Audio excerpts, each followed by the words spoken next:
어린이집 위탁 제한 전략 강의를 시작하도록 하겠습니다.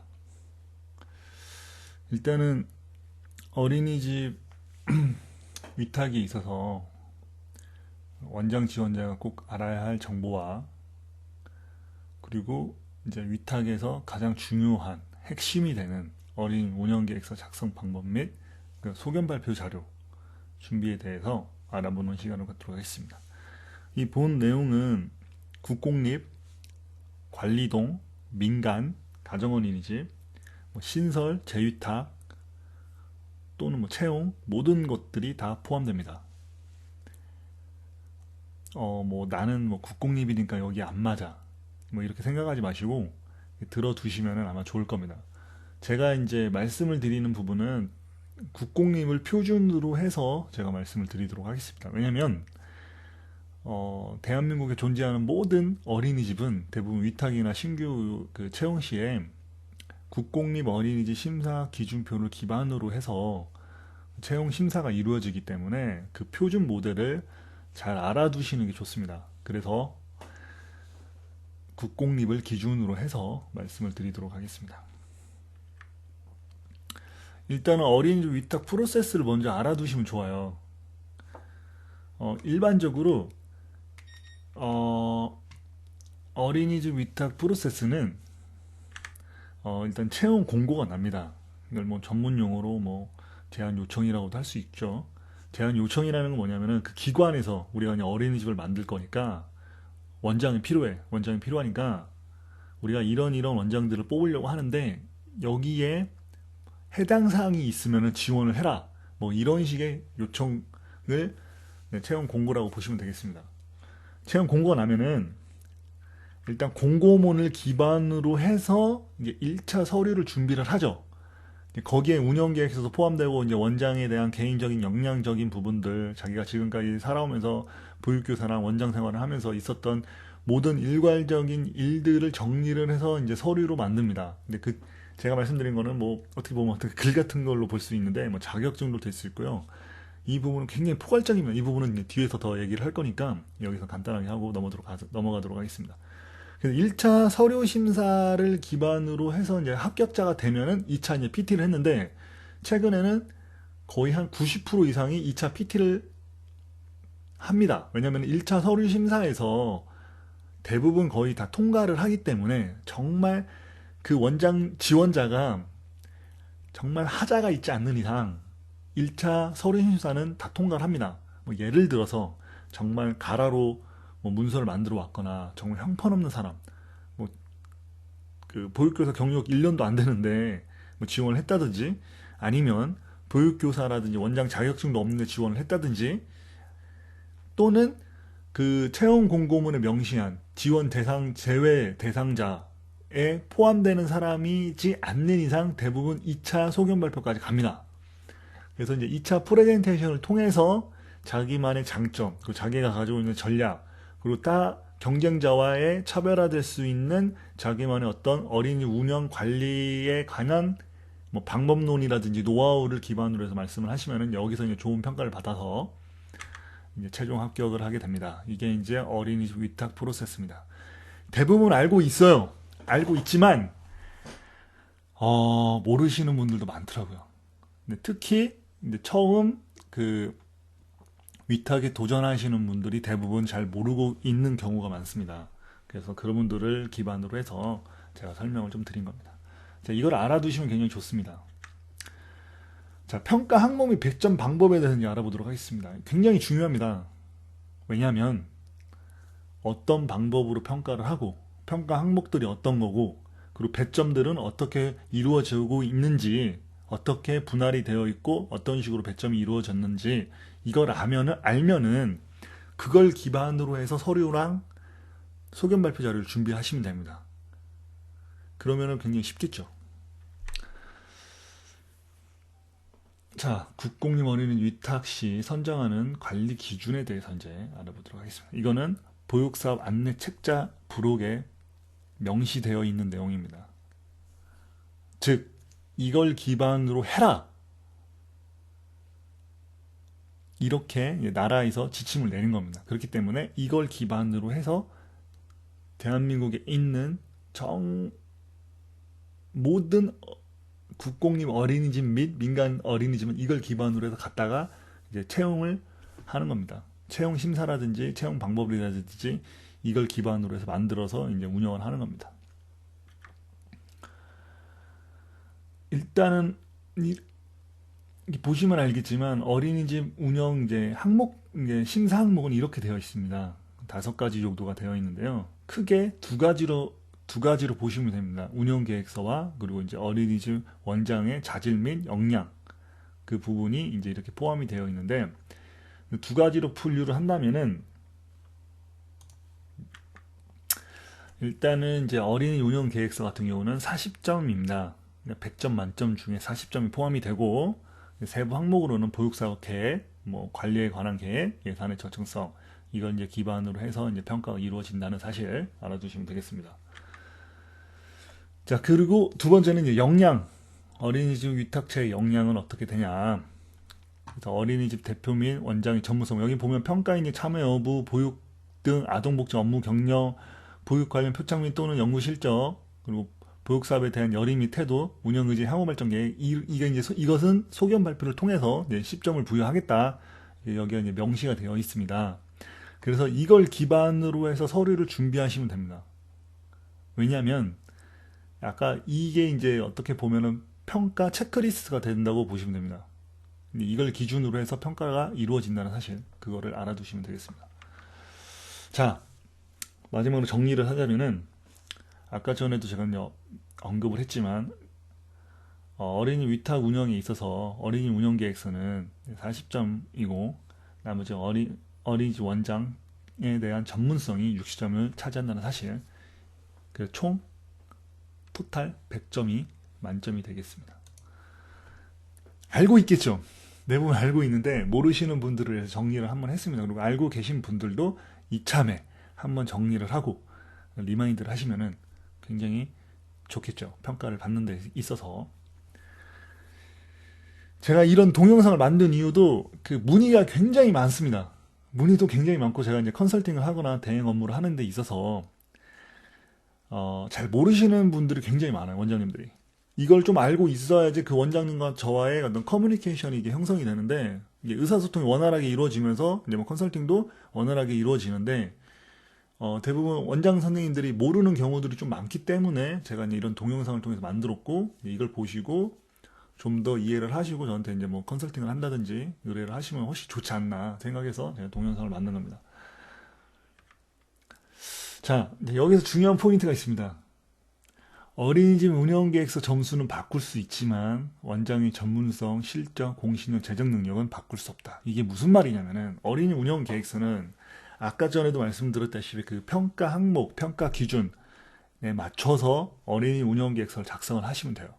그러면은 거짐 100점을 맞을 수 있다는 겁니다. 100점이라는 건 40점이죠. 근데 만점이 40점이니까. 하지만 원장의 전문성이라든지 역량은 그 시기, 채용 공고 기간 내에 바꿀 수는 없습니다. 왜? 내가 경력을 막 10년을 해야지 막 만점인데 2년밖에 안 됩니다. 그걸 막 8년을 늘려요? 늘릴 수 없어요. 근데 표창 받은 게 없어. 표창을 막 만들어내? 안 돼요.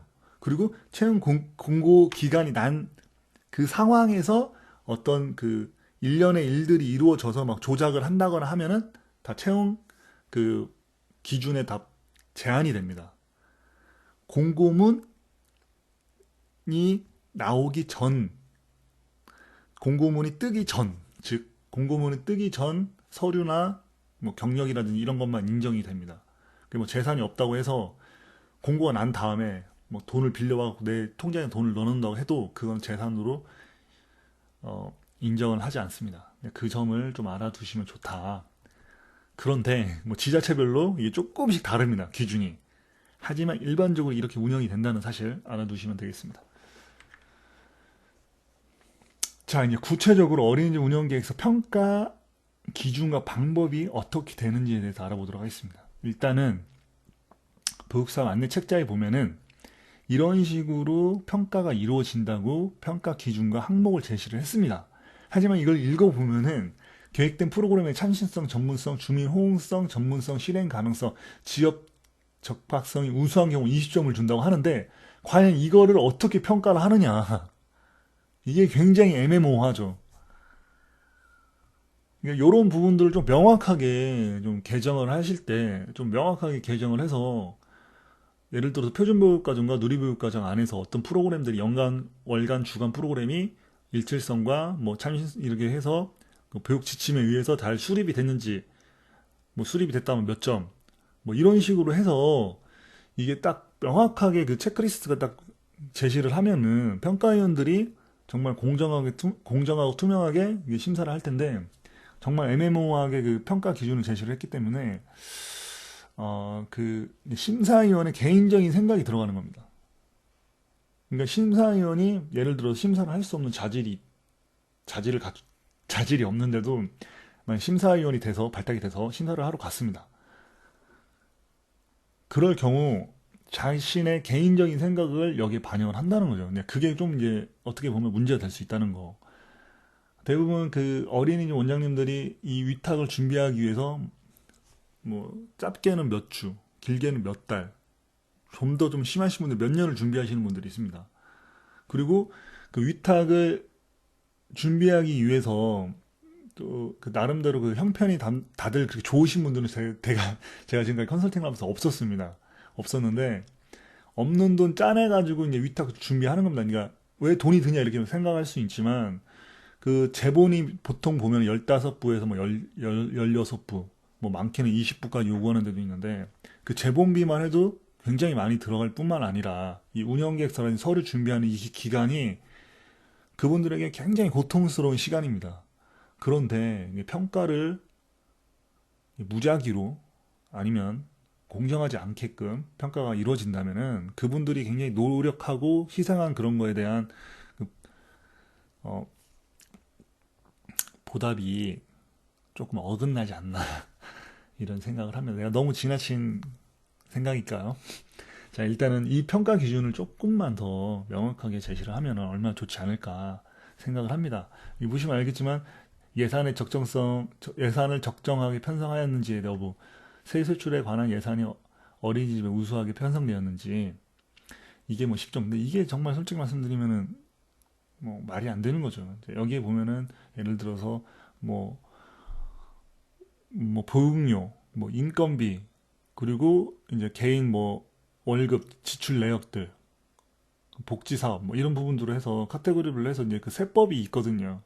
운영계획서에 보면 이제 그런 것들을 명확하게 준수해서 예산이 수립되고 계획되었는지 그런 것들이 좀 더 구체적으로 좀 체크리스트를 제시를 했으면 좋겠다는 생각을 합니다. 왜냐하면 공정하고 투명한 환경에서 평가가 이루어질 수 있도록 하기 위해서는 이 평가 이 기준과 방법이 조금 개선이 되어야 되지 않나 생각을 합니다. 뭐 오지랖인가요, 제가? 자, 일단은 넘어가도록 하겠습니다. 괜히 또 제가 이런 얘기 했다고 해서 뭐 너는 뭐 얼마나 공정하게 사냐 하면서 또 막 이런 얘기 하지 마십시오. 그냥 옆에서 봤을 때 조금 안타깝다. 뭐 이런 제시는 할 수 있는 거 아닙니까? 없으면 말고요. 네, 넘어가도록 하겠습니다. 자, 마찬가지입니다. 이제 이거는 이제 어린이집 원장 내정자의 전문성, 아까 말씀드린 그 부분이죠. 네, 여기는 조금 명확하게 되어 있습니다. 딱 명확하잖아요. 평가 인증 참여했냐? 참여 통과, 뭐 몇 점, 뭐 이렇게 딱딱 명확하잖아요. 근데 이런 경우는 숨길 수가 없죠. 정확하게 평가가 된다는 거죠. 이런 식으로 운영계획서도, 아까 말씀드린 운영계획서도 이런 식으로 좀 더 구체적으로, 좀 더 디테일하게 그 평가 항목과 기준을 제시를 하면은 얼마나 좋을까. 다시 한번 언급을 하고 넘어가도록 하겠습니다. 마찬가지입니다. 네, 마찬가지고요. 마찬가지라서 넘어가도록 하겠습니다. 운영체 실적 아까 말씀드린 거죠. 시설 운영 실적. 네, 그 부분입니다.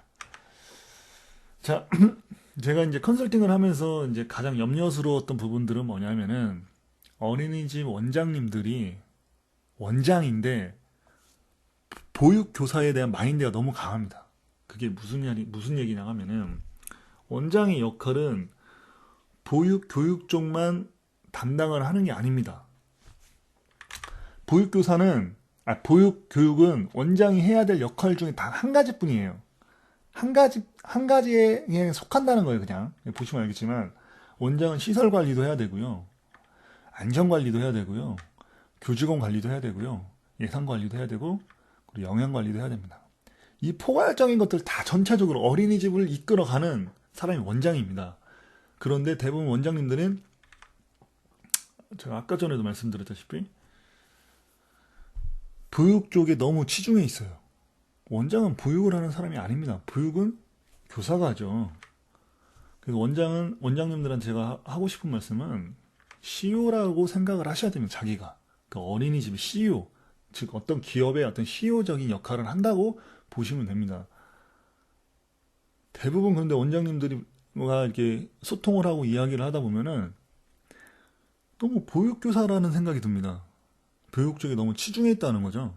하지만 원장의 역할은 이렇게 굉장히 많다는 거. 이거 지금 제가 몇 가지입니까? 한 여섯 가지 정도 추렸는데 이것보다 훨씬 많죠. 근데 이제 대표적인 게 이제 뭐 한 여섯 가지 정도가 된다. 그렇기 때문에 너무 보육교육에 치중을 하시면 안 된다. 보육교육은 이제 교사한테 맡기고 교사들이 교육을 제대로 시행하고 있는지에 대한 관리자 역할을 하는 게 원장이죠. 예, 그 점을 좀 알아두셨으면 좋겠다. 그래서 즉 원장은 관리자다. 이 부분을 좀 명심해 주셨으면 좋겠습니다. 제가 이 얘기를 왜 하냐면은 이걸 기반으로 해서 어린이 운영 계획서도 작성을 하셔야 되고요. 만드셔야 되고요. 그리고 발표 자료도 이런 기반으로 해서 발표 자료를 만드셔야 됩니다. 소견 발표. 자, 마지막으로 한 번 더 언급을 하고 넘어가도록 하겠습니다. 여기는 정말 명대사죠. 제가 썼지만 굉장히 명대사죠. 보육 쪽에 치중하면 안 된다. 보육은 원장이 관리해야 할 하나의 역할에 불과하다. 여기 오타네요. 바꾸도록 하겠습니다. 보육사업 안내 책자를 보면은 제출 서류 항목이 이렇게 분리되어 있습니다. 그래서 이제 뭐 기준은 뭐 이런 식으로 제출해라. 뭐 개별 상황 이렇고 공통 상황 이렇다. 개별 상황이라는 건 법인, 단체, 개인에 따라서 이제 서류 항목이 조금 달라지는데 그거에 따른 이제 서류가 이렇게 되고 공통 요청으로 이것은 무조건 내야 된다. 그 중에 보시면 여기 어린 운영 계획서 예산서가 포함이 되어 있는 겁니다. 자, 이제 저렇게 공고문에 제시를 하는 경우도 있고요. 이제 이렇게 좀 복잡하게 제시를 하는 경우가 있습니다. 굉장히 많죠. 뭐 1번부터 21번까지 서류가 있습니다. 자, 이제 제본 순서가 이제 중요한데요. 이 제본 순서를 제가 이제 알려드리기 위해서 제가 이걸 나열을 했는데 이 서류들이 다 들어가야 돼요. 이 보시면 대상은 공통, 법인, 단체. 이거는 법인 단체만 해당된다는 겁니다. 뭐 이런 식으로 서류를 준비를 해야 되기 때문에 굉장히 서류가 많아요. 그러니까 위탁 한번 치른다는 게 쉽지가 않습니다. 굉장히 머리 아픈 일이기도 하고 그리고 자기가 작업해야 될 부분들 손이 많이 갑니다. 그거를 좀 알아두셨으면 좋겠다. 자, 이제는 이제 평가 항목도 알았고 방법도 알았고 이제 뭐 제출해야 할 서류 항목 리스트도 어느 정도 알았다. 고 친다면 이제 운영계획서 작성 방법에 대해서 알아보는 시간을 갖도록 하겠습니다. 제가 이제 운영계획서 작성 방법에 대해서 제 블로그에 보시면 굉장히 많아요. 지금 내용보다도 훨씬 많습니다. 복잡하지 않고 심플하게 작성해라. 분량을 최소화해라. 텍스트보다는 이미지 활용이 좋다. 폭넓은 수용력을 기반으로 해서 보육계획을 수립해라. 자, 복잡하지 않고 심플하게 하라는 건 뭐냐면은 과거에는 분량이 많은 서류가 통했어요. 운영계획서는 막 100페이지, 200페이지씩 안 들어가요. 지금도 뭐 그렇게 하는 원장님들이 있지만 솔직히 원칙대로 따지면 보육계획이라든지 이런 걸 제대로 수립하면 분량이 많습니다. 하지만 이거는 운영계획이고 평가입니다.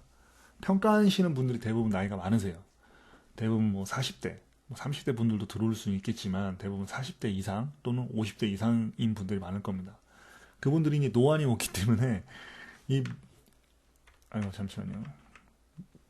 이 문서를 쉽게 볼 수가 없어요. 그래서 그분들이 쉽고 빠르게 이해할 수 있고 빨리 자기가 평가할 항목들을 찾아서 평가를 할 수 있게끔 우리는 복잡하지 않고 심플하게 제시를 해야 됩니다.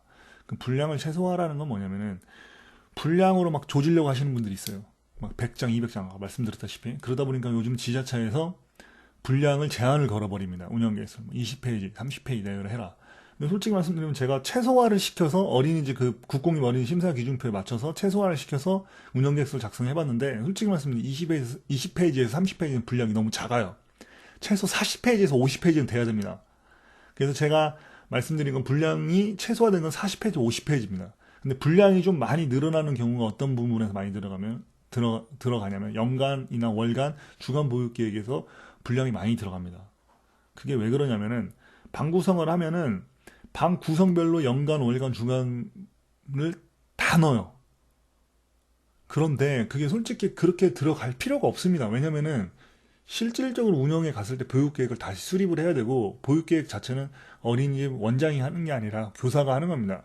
교사가 하고 원장은 그걸 관리를 하는 거죠. 제대로 보육계획을 수립을 했는지, 제대로 운영할 수 있는 건지, 뭐 우리 어린이집 재정 상태라든지 전반적인 여건, 인프라를 봤을 때 이게 보육이 현실 가능성이 있는 건지, 타당성이 있는지, 뭐 참신했는지 그거를 관리하는 거는 원장이고 보육계획을 수립하는 거는 보육교사가 일반적으로 하죠. 그렇기 때문에 연간, 월간, 주간 보육계획을 샘플로 뭐 한두 개 정도 제시를 하는 거를 저는 권장을 합니다. 여기서 너무 많은 분량을 늘릴 필요는 없어요. 근데 대부분 원장님들 보면 여기에서 그냥 왕창 때려넣어요. 왕창 때려넣어서 이제 그게 이제 좀 문제가 되는 경우들이 좀 많은 것 같습니다. 분량이 너무 많기 때문에 계속 넘겨도 그냥 연간, 월간 보육계획이에요. 아침에 인사해요. 근데 보육계획 보면 별거 없잖아요. 근데 뭐 아침에 인사해요. 형 누나들이 왔어요. 뭐 이런 거잖아요. 꽃이 피었어요. 뭐 이런 거잖아요. 보육계획이. 근데 그거는 이제 어차피 표준보육과정과 누리보육과정 안에 어떤 시스템을 기반으로 해서 국가가 제정한 어떤 보육 시스템을 기반으로 해서 연간, 월간, 주간 보육계획을 수립을 하기 때문에 그거는 어떻게 보면 대한민국 어린이집에 대한 공통사항이고 그게 어떤 뭐 특징적인 거거나 어떤 뭐 막 특별한 게 아닙니다. 그거는 그냥 기본적으로 깔고 가는 거기 때문에 그 부분을 너무 막 분량을 많이 채우는 거는 그다지 좋지 않다. 그 텍스트보다 이미지를 활용하라는 거는 무슨 말이냐면은 아까 말씀드렸다시피 나이가 많으신 분들이 많이 들어오면 심사위원회. 근데 그분들이 막 텍스트를 빡빡하게 해가지고 가지고 가시면은 보는데 굉장히 힘들어요. 눈도 아프고 그렇기 때문에 이미지를 기반으로 해서 쉽고 빠르게 전달할 수 있게끔 내용을 구성하라 이 말입니다. 폭로물 수용력이란 건 뭐냐면은 내가 예를 들어서 영유아가 있는데 영아만 기반으로 해서 어린이 운영 계획을 수립을 했습니다. 신규 어린이집을.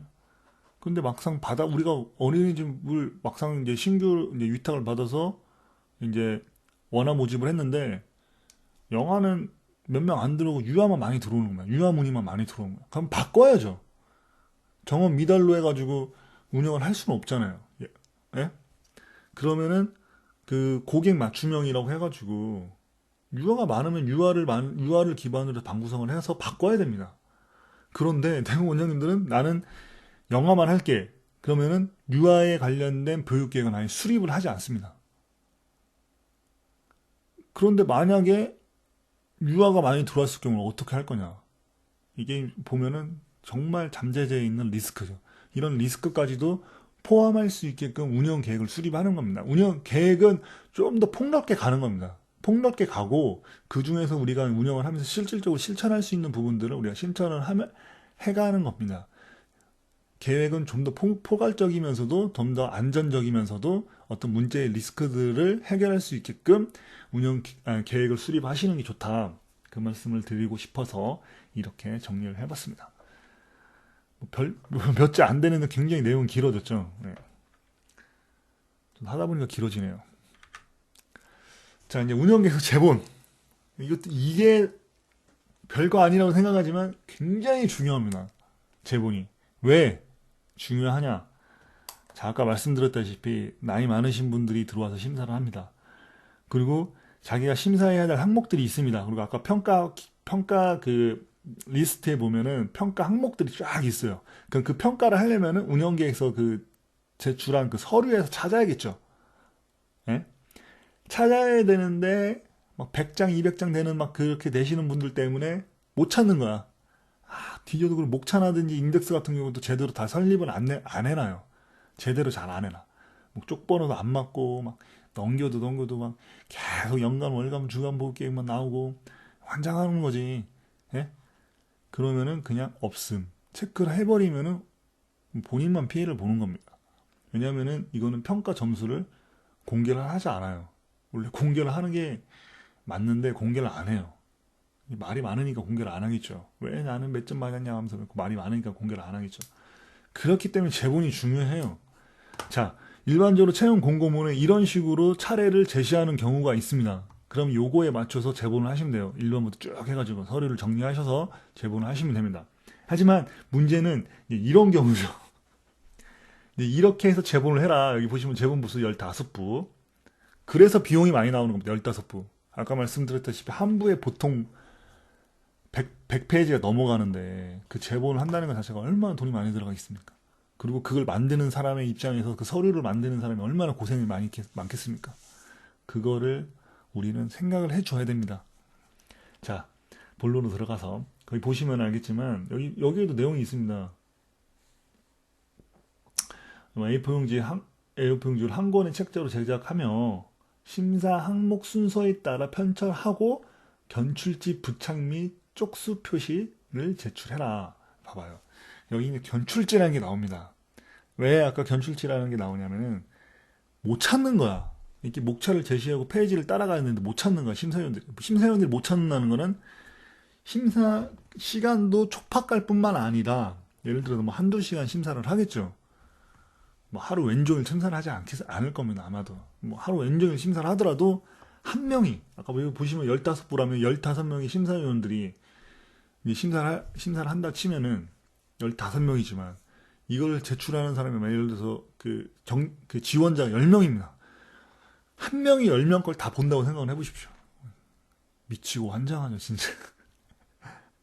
조금 격하게 말씀을 드리면 정말 미치죠, 이게. 예? 그렇기 때문에 이 사람들이 정말 빠르고 편리하게 심사를 할 수 있게끔 우리가 그거를 제시를 해야 됩니다. 알아서 해주겠지. 알아서 그 사람들이 잘하겠지. 그렇지 않아요. 왜? 자기 일이 아니기 때문에. 그 사람들 평가하면 잘 해주건 안 해주건 그 사람들한테 이익이 들어오는 게 없어요. 그렇기 때문에 그 사람들도 그냥 적당히 하는 겁니다. 적당히 하는 사람들을 좀 더 의지 있게 하기 위해서는 우리가 노력을 많이 해야 된다는 사실 알아두셨으면 좋겠습니다. 자, 이제 견출지입니다. 이게 지금 이제 견출지인데요. 제가 이제 견출지 샘플이 없어서 이제 인터넷에서 찾아서 이제 대충 갖고 왔는데요. 이런 식으로 번호 체계를 맺어서 자기가 그 서류 항목을 표시를 하라는 겁니다. 빨리 찾기 위해서 밖에 이제 제본을 하고 그 밖에다가 이렇게 견출지를 붙이라는 거죠. 뭐 이런 식으로 붙여줘도 되고 뭐 이런 형태도 있습니다. 이런 형태는 좀 많이 보셨죠. 2번 같은 경우 1번과 2번은 똑같은 건데 이제 이 모양이 좀 다른 거죠. 이런 식으로. 자, 여기까지 설명을 해도 못 알아들으시는 분들이 있어요. 이제 제가 이것도 블로그에 제가 올려놓은 건데 막 전화를 합니다. 이게 뭐냐? 견출지 이걸 어떻게 하라는 거냐? 그래서 좀 더 구체적으로 제가 말씀을 드리도록 하겠습니다. 굉장히 친절하죠, 제가. 뭐 돈 받고 하는 것도 아닌데 굉장히 친절하게 지금 세부적으로 설명을 드리죠. 제가 원래 좀 친절합니다.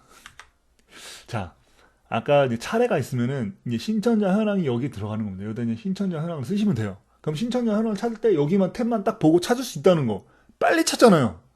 자, 이게 이제 견출지의 역할을 하는 겁니다. 자, 두 번째. 또 여기까지 하면은 그럼 다음 거는 어떻게 하냐 이렇게 물어보시는 분들이 있어요. 자, 없을 것 같죠? 있습니다. 환장해요, 저도. 이건 알 법한데. 너무 모르시니까, 저도 막 너무 힘들어요, 막. 어쩔 때는, 선생님 적당히 하시죠. 네, 이런 말이 진짜 나올 정도로, 네, 이렇게 조금 이제 이해를 못 하시는 분들이 있어서, 이 정도로 쉽게 설명하는데도 이해를 못 하시는 분들이 있어서 저도 굉장히 난해한 경우들이 많습니다. 자, 그 다음에 이제 보육사업 계획은 여기에 들어가시면 됩니다. 네? 이런 식으로 여기 매핑을 해서 견출지를 작성을 하라, 이겁니다. 자, 3번까지 해볼게요. 자, 여기. 4번 하면 예산 편성 같은 거 여기 들어가면 되겠죠? 네, 이런 식으로 해서 순서에 맞게끔 견출지를 작성을 하라. 뭐 띠지라고 표현도 하고 뭐 인덱스라고 표현도 하고 뭐 여러 가지 표현이 있는데 그냥 저희는 아까 말씀드렸다시피 견출지라고 하겠습니다. 자, 이제 제본 중에서 이게 굉장히 중요하다는 사실, 이걸 반드시 하시는 게 좋다. 자, 굉장히 좋은 말 하나 나옵니다. 또 명언 하나 또 나오죠. 화려함 속에 본질을 잇는다. 자, 이게 무슨 말이냐면은 이런 말이 있잖아요. 익숙함에서가 뭐 소중함을 뭐 소중함을 모른다. 뭐 이런 이야기가 있잖아요. 약간 그거랑 비슷한 얘기인데, 자, 운영 계획서를 이렇게 작성하시는 분들이 있습니다. 아, 이거 뭐 난리도 아니죠, 뭐. 예? 나름대로 이제 본인은 이제 뭐 그라데이션 넣어가지고 이제 뭐 한글에서 뭐 자기만의 어떤 한글 기능을 사용했다고 그냥 뿌듯해할 수 있지만, 굉장히 가독성이 떨어지는 이 행위들입니다. 왜냐면은 지금 딱 보면 알겠지만 눈에 딱 띄는 게 이 색깔이 눈에 띄어요. 색깔이 눈에 먼저 들어옵니다. 사람이라는 게 시각적으로 그래요. 이 글보다는 색깔이 먼저 뜹니다. 밑에도 마찬가지예요. 어떤 글보다는 이 테두리가 먼저 신경이 쓰입니다. 테두리가 먼저 보여요. 그러니까 내가 읽는데 굉장히 방해를 한다는 거죠. 그러니까 아까 전에도 말씀드렸다시피 나이 많으신 분들이 들어와요. 나이 많으신 분들이 들어오는데 이런 형태를 좋아하겠습니까? 좋아하지 않죠. 그러니까 깔끔하게 하시는 게 가장 좋습니다. 자, 이렇게. 자, 소주제. 딱딱 노래 들어오잖아요. 월 해갖고. 이런 식으로 깔끔하게 정리를 하셔라. 운영계획서 작성하실 때. 이렇게 화려해봤자 가독성이라든지 평가 점수에는 떨어진다. 그것만 알아두시면 되겠다. 자, 가독성을 높여라. 이게 또 이제 앞에 것과 이제 비슷한 내용입니다. 근데 아까 앞에 부분은 이제 디자인적인 부분들을 좀 지적을 한 거고요. 이번에는 좀 다른 부분입니다. 자, 여기도 보십시오. 이것도 약간 디자인의 문제인데 이거 왜 들어왔는지 모르겠습니다. 그리고 이제 제가 한 가지 더 말씀드리는 건 뭐냐면은 운영계획서는 애들이 보는 게 아닙니다. 어른들이 보는 거예요. 아까 말씀드렸다시피 그것도 나이가 많으신 어른들이 보는 겁니다. 그런데 이렇게 유아틱하게 해가면은 좋아하지 않겠죠. 물론 이제 어린이집 운영계획서니까 약간 유아틱한적인 부분들도 있어야겠지만 이건 너무 심하죠. 네. 그리고 이런 것들 알록달록함. 색깔이 여기 보십시오. 도대체 몇 가지가 들어간 겁니까? 네. 불필요하다는 거죠. 근데 이게 이제 어떤 좀 더 이제 긍정적이거나 좋은 평가를 이끌어내는데 좋게 반영이 되면 상관이 없지만 오히려 마이너스가 된다는 거 알아두시면 되겠습니다. 근데 이 부분은 이제 좀 깔끔하게 했는데 근데 글꼴이라든지 이런 번호 체계 자체가 뭐 글자도 작고 이 부분들이 너무 딱딱딱 달라붙어 있으니까 읽기가 힘들죠. 텍스트가. 이 부분은 그래도 그나마 잘한 겁니다. 하지만 좀 읽기가 힘들다는 거.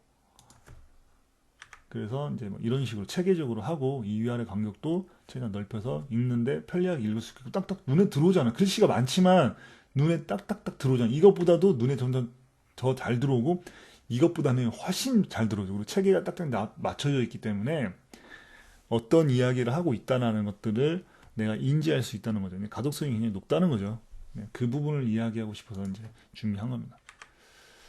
자, 이제 소견 발표 자료로 넘어가도록 하겠습니다. 이제 마지막인데요. 이제 운영계획서 부분은 어느 정도 제가 이야기를 좀 많이 한 것 같습니다. 좀 더 이제 더 구체적이면서 더 많은 정보를 찾기 위해서는 제 블로그 방문하시면 되겠고요. 자, 이제 소견 발표 자료로 넘어가도록 하겠습니다. 뭐 더 듣고 싶은 분들 혹시 있으세요? 그래도 더 들을 수 없다는 사실 알아두시면 되겠습니다. 자, 운영계획서를 요약해서 발표하는 것이 아니다. 이게 무슨 말이냐면은 대부분 어린이 원장님들은 운영계획서를 요약해서 소견 발표 장소에 가서 소견 발표를 합니다. 자, 운영계획서라고 한다면은 아까 말씀드렸듯이 평가 기준이 제시가 되어 있어요. 그리고 운영계획서에 들어갈 내용들이 다 어느 정도 세팅이 되어 있어요. 그 내용을 원장 지원자 10명이 와서 계속 구간 방법 이야기한다고 생각해 보십시오. 심사위원들 좋아하겠습니까? 지루하고 따분하죠. 심지어 짜증날 겁니다. 똑같은 얘기 계속하니까. 그렇기 때문에 운영계획서는 소견 발표 자료는 운영계획서를 요약해서 발표하는 게 아닙니다. 자, 그렇다면 어떻게 해야 되냐? 두 번째 아주 좋은 얘기가 있습니다. 경쟁자와 차별화된 자신만의 장점을 부각해라. 소견 발표 전후는 소견 발표 내용 그 시간은 5분에서 10분이에요. 5분에서 10분에 그 지루한 얘기 하실 겁니까? 얼마나 중요한 시간입니까? 그 시간에 자기가 다른 원장 지원자보다 어떤 점들이 장점을 갖고 있고 그 사람들보다 내가 어떤 걸 더 잘할 수 있는지에 대해서 이야기하기도 바빠요. 그런데 이 시간을 지루한 시간으로 활용하실 거냐. 이거는 이제 본인이 판단하시기 바랍니다. 자, 또한 시간이 제한되어 있다고 제가 분명히 말씀드렸습니다. 일반적으로 5분을 하는 경우도 많아요. 5분에서 10분을 하라고 되어 있는데 솔직히 5분은 너무 짧죠. 그런데 지자체에서 5분을 하는 이유가 있어요. 왜? 지루하고 짜증나게 다 발표를 하니까 들을 필요 없다고 생각을 한 거죠. 그 사람들 입장에서 소견 발표를 굳이 들어야지만 정말 괜찮은 원장님을 선출할 수가 있어. 그렇다면 그 사람들이 이 소견 발표를 제대로 하겠죠. 하지만 대부분 원장님들이 그렇게 그 사람들 요구하는 대로 그 사람들을 만족시킬 수 있는 그런 내용들로 소견 발표를 하지 않으니까 시간을 점점 줄이는 겁니다. 간소화시키고. 오히려 이게 뭐 좋다고 생각할 수 있지만 본인한테는 마이너스예요. 얼마나 좋은 기회입니까? 내가 직접 그 심사위원들한테 내가 어떤 것들을 잘하는지에 더 이야기할 수 있고 자랑할 수 있는 시간인데 얼마나 좋습니까? 서류만 봐서는 백날 그 사람이 어떤 사람인지 몰라요. 그래서 기업에서도 인재를 채용할 때 면접이라는 걸 보는 겁니다. 왜? 서류상으로 알 수 없는 내용을 면접에서 알 수 있기 때문에. 서류 통과했다고 해서 면접 통과하는 경우 요즘은 거의 없습니다. 면접이 굉장히 중요시여겨요. 그렇기 때문에 소견 발표 굉장히 중요합니다. 항상 제가 이야기하는 거 빠르고 쉽게 이해할 수 있도록 발표를 해라. 아까 이거는 너무 제가 많이 말씀드렸기 때문에 뭐 길게 설명하지 않겠습니다. 자, 마지막 이거 굉장히 중요합니다. 이 부분 제가 여러 번 돌리죠. 여러 번 돌리는 건 왜 중요하냐면은 원장님들이 굉장히 방어적이에요. 제가 아까 전에 말씀드렸다시피 원장은 학부모 입장에서 대변을 해야 됩니다. 그래야지 학부모들이 민원도 없고 어린이집을 믿고 자기 자녀를 맡길 수가 있는 겁니다. 그런데 학부모님들과 등지려고 하면은 그 문제가 생겨요. 그거는 이 심사에서 통과할 수 없습니다. 이게 무슨 말이냐면은 최근에 지금 어린이집 문제 많죠.